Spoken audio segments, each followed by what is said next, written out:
Dhe deklaratat që po vinë nga në zyrtar të qeverisë në detyrë, shembull Ministria e Ekonomisë në detyrë kishte thënë që duhet të bëjmë një sakrificë të vogël për këtë vit dhe vitin që vjen pas, sepse po punohet në sistemin e përmirësimin e këtyre kushteve të cilat do të ofronin në të ardhmen që ne të kemi energji elektrike edhe të mos përballemi me reduktime siç po përballemi kohëve të fundit. Si keni parë krejt këto deklarata? Unë mendoj që edhe ne si qytetar, por edhe si grup, jemi mësuar me këto arsyetime të partive politike dhe të politikanëve në vendin tonë, sepse vazhdimisht ndër vite këto arsyetime kemi dëgjuar.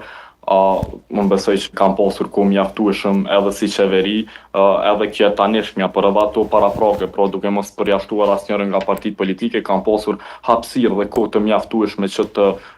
gjejnë zgjidhje për problemin e çmimit të energjisë elektrike, e sidomos partia e fundit që udhëhoqi me 51%. Pra kam pasur kohë mjaftueshëm që këto probleme mos na gjejnë siç na gjejnë sot. Një gabim tjetër ndoshta që nuk do doja të keq kuptohen në opinionin publik është se ndoshta një numër jo i vogël i qytetarëve kanë kuptuar ose i kanë kuptuar protestat tona si kundër qeverisë ose komente që po tentonim kështu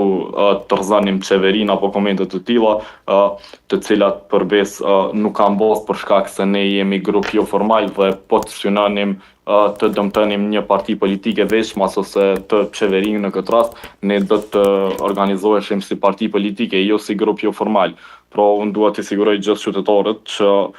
ideja ka qenë që të thjesht qëllimi ynë i vetëm i pasur ka qenë që të kundërshtohet ngritja e çmimit të energjisë elektrike. Në rastin tonë ka rastisur që të jetë në qeveri lëvizjave të vendosje, për cila do parti nesër që të jetë në qeveri ne prap njëjtë do të reagojmë. Përveç kësaj, unë besoj që kërkesa tashmë është më së qartë, kërkesa vlen edhe për partitë opozitare që të krijohet ai komision parlamentar, sepse komisionet parlamentare në kuvendin e Republikës tonë krijohen edhe nga pozita dhe opozita, kështu që mendoj që kërkesa është të drejtuar gjitha partive politike. Gjatë procesit zgjedhor ne kemi parë edhe parti politike që e kanë shndruar një farë forme edhe në kauz çështjen e energjisë elektrike dhe mirë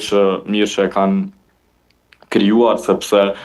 i bie që zëri ynë tashmë po dëgjohet nga partitë politike e ai ishte qëllimi ynë. Unë shpresoj që edhe në protestën e së premtes, edhe pse ne nuk jemi organizator, të ketë masivitet të njerëzve në mënyrë që të kërkohet që kjo ngritje e çmimit të energjisë elektrike të mos kaloj. Unë besoj që shumë shpejt edhe me konstituimin e kuvendit ashtu siç pritet javëve në vazhdim, edhe ne si grup do të jemi gati